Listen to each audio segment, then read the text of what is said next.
Hi everyone, so I have my high-end concealer swatch video for you today. This is for the mass majority of these products. They are the lightest shade available. I am kind of that NC5 in MAC terms. The lightest shade in many foundations is a little bit too dark, like what I'm wearing today, which is the bareMinerals Original Foundation in Fair. It's a little dark, but I like the way it wears and I like the way it looks and feels, so I'm wearing it. I'm going with it right now. So I will include swatches of when they're wet as well as when they are fully dry. Tarte Shape Tape in Fair, NARS Radiant Creamy Concealer in Chantilly, Sephora Bright Futures Gel Serum in Bavarian Cream, IT Cosmetics Bye Bye Undereye in Light, Makeup Forever Ultra HD in Y21, MAC's Pro Longwear Concealer in NC15, MAC Conceal and Correct Palette NC15, Conceal and Correct Palette W10, Bobbi Brown Corrector in Light Bisque.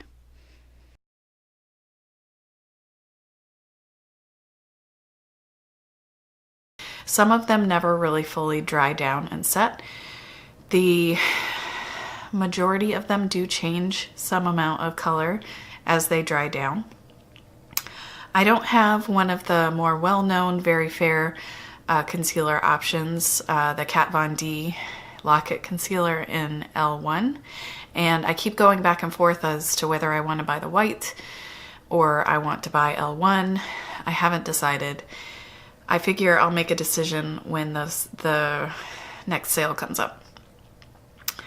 So the first thing I have swatched is Tarte Shape Tape yet again, and this is in Fair, which is the lightest shade, and this dries down quite a bit darker than what it is initially when you first swatch it or first put it on.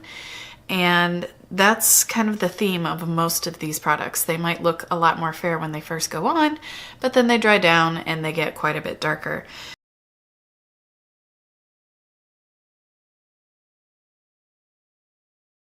This one has probably the best coverage of the things that I'm showing here, at least the coverage that works for me. I can get the most coverage out of it without it looking awful. My under eye area right now especially is extra dark. It's extra freckly. It's like extra indented. I am several days over my due date with my third pregnancy, and I feel like my face has just been, I've been having a hard time getting the under eye area to look okay. And I can get a reasonable amount of coverage out of this without it looking either creasing horrendously or just looking very dry. So it's a good option for me, but it is still, again, dries down pretty dark and doesn't, I think that I have a particular situation because I have a lot of pretty strong freckles underneath my eyes.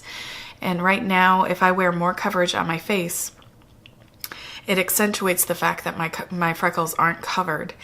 And due to like the dryness and the skin texture under there, I'm not really sure if I could do full coverage to cover freckles under my eyes with the finish not being terrible. So I tend to go a little bit lighter on coverage just so it won't look bad, but then it's gonna really kind of accentuate the fact that my under eyes are darker than the rest of my face. Next up is a new acquisition for me. This is something that I've thought about buying many times, but every time I swatched it and let it dry down, it's like, this seems awfully dark. So I'd never got it. But the NARS Radiant Creamy Concealer in Chantilly, that's what I have under my eyes today. And I think it's fine. I appreciate that it doesn't have a scent because I really dislike the Tarte Shape Tape scent. That really bothers me. And this one does not have a scent. You don't get as much product in this. It's 0.22 ounces, whereas Shape Tape is 0.33 ounces. Shape Tape is really unusual in how much concealer they give you in a tube, and I don't think anything else except the IT Cosmetics comes close. So this is the only one that comes even remotely close. Everything else is much drugstore, high-end. Nobody gives you that much concealer. So I feel like the undertones on this are pretty similar. Once it dries down, I feel like they both have kind of a similar peachy-ish look to them. Kind of peachy beige. Not nearly as peachy as, like, if you go look at my, watch my drugstore concealer swatch video, a lot of those dry down very peachy. And I feel like these dry down kind of more on the beige side instead of on the truly peachy side. One of my lighter options is this Sephora Bright Future Gel Serum Concealer, and this is in Bavarian Cream. Pretty sure I called it Bavaria or Bavarian when I was talking about the swatches. I can never remember the name of this one. So this one is very light and it dries down slightly darker, but not a lot darker than what it is originally. I have difficulty wearing this under my eyes. I should say also about the NARS, I do have to set this in non-pregnant land when my skin and oil production is different. I don't need to set the Tarte Shape Tape either, but because my under eyes are so dry right now, I have to moisturize them more, and so even the Shape Tape is creasing a bit on me, whereas normally I don't need to set it and it doesn't crease. This also, I have a feeling I might be able to get away with without setting once the moisture levels are back to normal on my face and I don't need to use so much moisturizer. This I always have problems with creasing. It feels like if I use a lot of powder to set it, it will look okay, but then as the day goes on, it will crease but still be powdered. So it's like these creases that appear out of nowhere and then they are powdered into place because there's still powder on there. So it's like you can't just smooth it out because it's dry. Really annoying. I hate when concealer does that. And this one, it seems to be whatever my skin type is, I just have a really hard time getting this one to not crease. I have to use a pretty light amount of it. And then this doesn't have nearly as much coverage, like as much pigment as the Shape Tape. So it doesn't do a whole lot of brightening under my eyes. In a similar kind of vein, I have a hard time getting this to work on my face. I'm gonna try. I feel like this works better as like a spot concealer for me just because it's more moisturizing. So I can't really get this to wear nicely under my eyes. It's so emollient and it really needs to be set, but I feel like even when I do set it, it does the same thing where it kind of creases underneath and then I have these like set creases in there and it's tricky to work with. I really try to warm it up on my fingers before going in and it's so thick.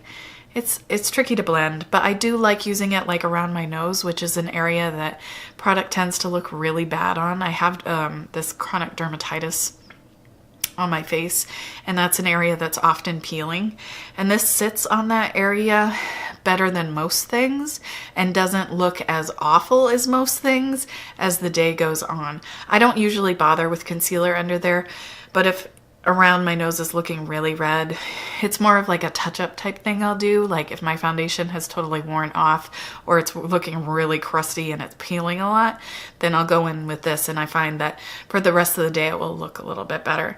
But under my eyes, it's very light. And it's one of the lighter, not the lightest option, but one of the lighter options here. But it has a little bit more kind of a warmer tone to it. If this was a different formula, I think I would like this a lot, but it's really tricky to work with. The lightest concealer I have is this one. And I picked this out because I was doing a bunch of swatching in Sephora, and it was this one and the Kat Von D in L1, and I decided that I thought this might sit on my face better. So it's the Makeup Forever Ultra HD in Y21. I feel like this has a little bit more of a pink look to it. It says why. It seems a little pink.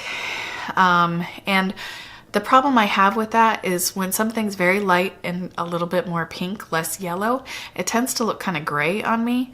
So again, I feel like I can't quite get opaque enough coverage under my eyes with this.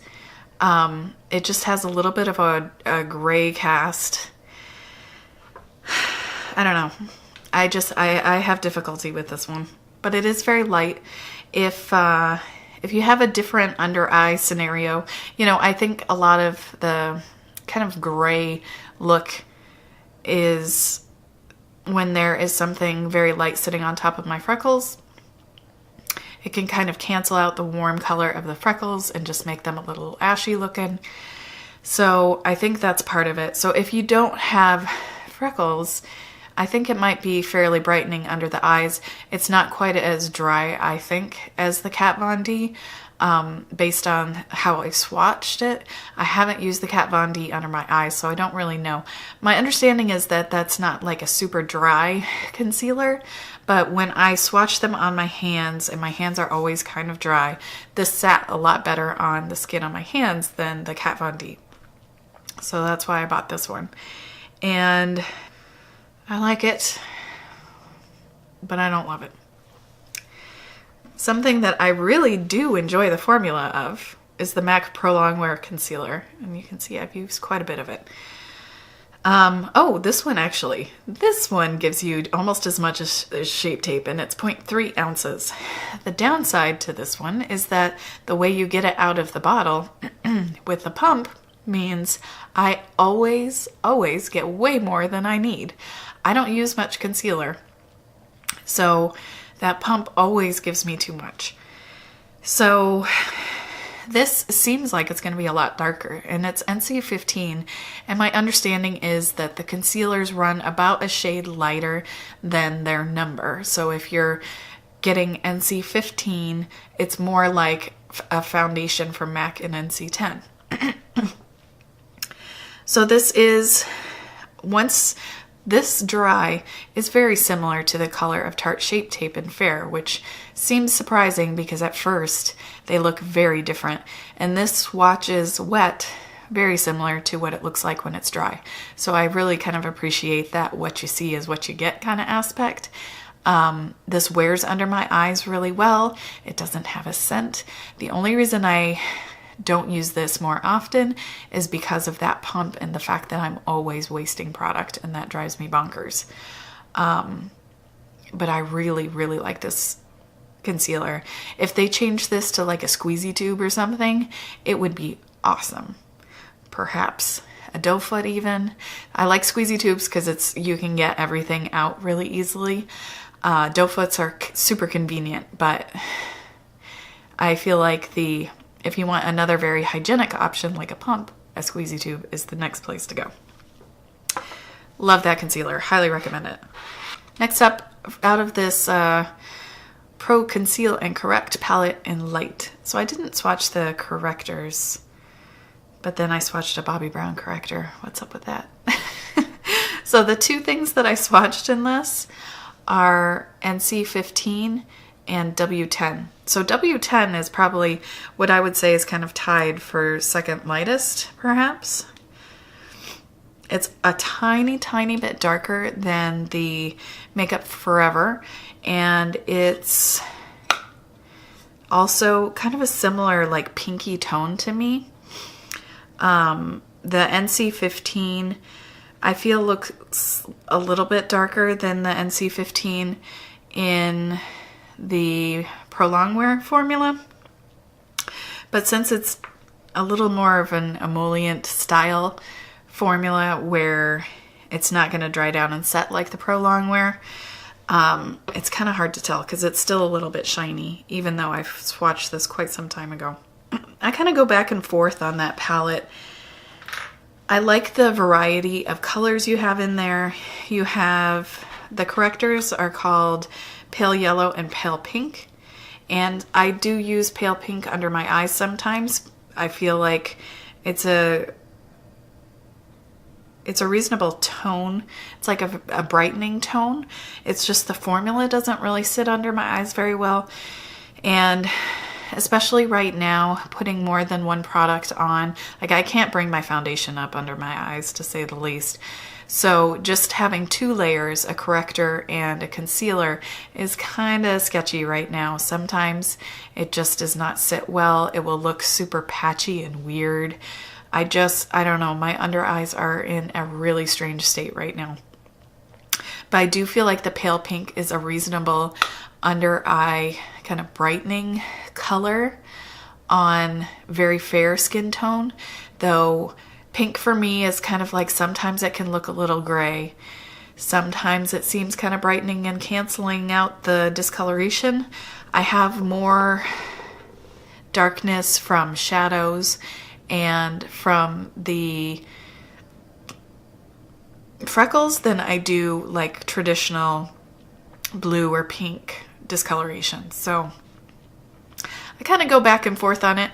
I feel like it's a good value, and if you can get that concealer formula to work for you, I think that, you know, it gives you a really quite light option in W10 if that kind of more pink toned concealer color will work for you.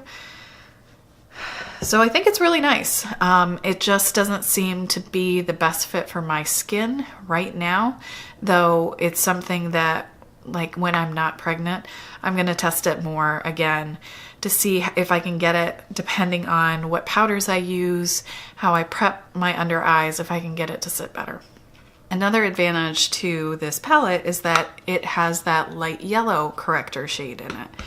I'll just swatch those real quick. So there's light yellow, and there is, no, pale yellow and pale pink. And those don't really dry down in the traditional sense, so I don't think we're missing a lot by not seeing those dry.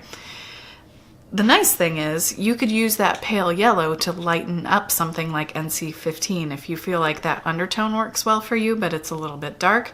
You know, you mix them together and then you have something that's more like kind of NC5, NC10 as opposed to NC15. So I feel like that's kind of a cool option. You can help like take out a little bit maybe of the pink tones by mixing the pale yellow with W10. They're both quite light and bright. You could try just the pale yellow under your eyes. That would be a very light option. And actually, I should probably swatch that here so we can see. It's definitely very yellow though.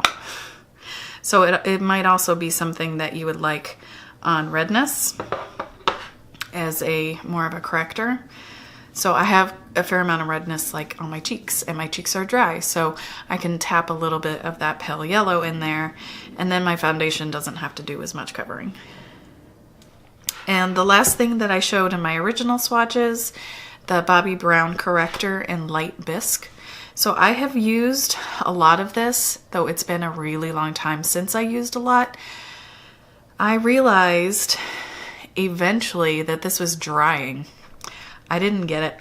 It's so emollient, and I feel like it's a pretty nice color, and it can really help with that darkness, but throughout the day it would just get like drier and drier looking, and I never really put 2 and 2 together because it was so emollient to start that like it was drying out my under eyes. So that's why I don't really use it anymore. I'm probably going to toss it just because it really seems to not be good under my eyes. But the color is nice. They do have a lighter corrector shade in Porcelain, I believe it's called. And that one's more of a pink tone. This one is more of a traditional peachy tone. So I can show you how that Bobbi Brown corrector looks in comparison to MAC Prep and Prime highlighter in Bright Forecast, which is too dark. It's a lot more of a orangey color on me. And the Bobbi Brown is more of a salmon color, like a true salmon tone. So I've been using this little sample of the Urban Decay Naked Skin corrector in peach. Just a teeny tiny amount because it's more of a thin texture underneath my eyes lately, just trying to get more brightening. And it is more the color tone of the Bobbi Brown in light bisque. So it's more of a salmon color as opposed to the MAC Prep and Prime, which is more of a orange color. So I'm gonna go ahead and go through the swatches again now that they are about as dry as they're gonna get. I feel like the NARS is still not 100% dried down, but you can see the edges are a little bit darker. And the Tarte still has a tiny bit of product that's still a little bit wet. Tarte Shape Tape in Fair, NARS Radiant Creamy Concealer in Chantilly, Sephora Bright Futures Gel Serum in Bavarian Cream, IT Cosmetics Bye Undereye in Light, Makeup Forever Ultra HD in Y21, MAC Pro Longwear Concealer in NC15, MAC Conceal and Correct Palette NC15, and this is the same palette, and this is W10.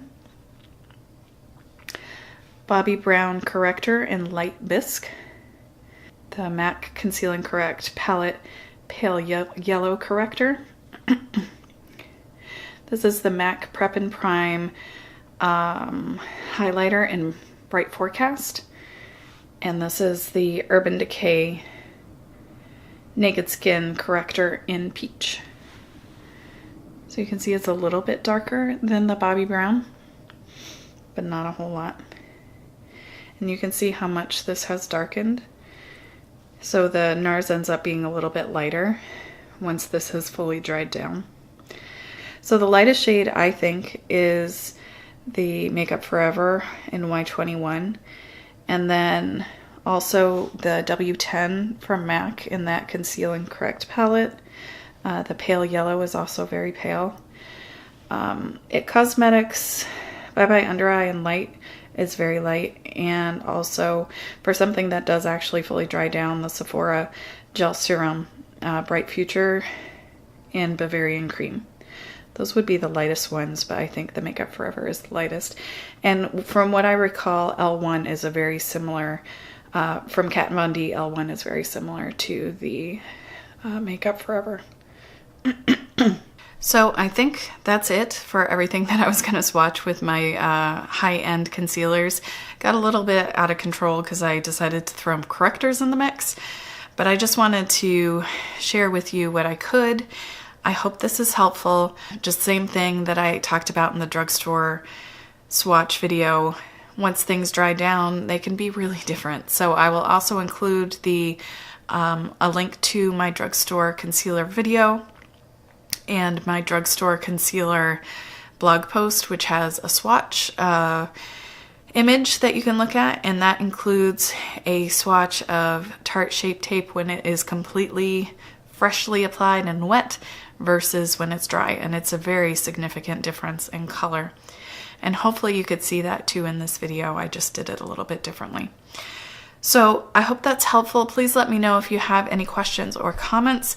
Again, this is one of those pre-recorded videos that I did while I'm still very pregnant. My baby should definitely be born by now, and hopefully I'll be getting back into the swing of making new videos for you soon. So I hope you're doing well. Thank you so much for watching. Please subscribe if you want to see more videos from me, and hit that like button if you enjoyed this video, and I'll see you soon.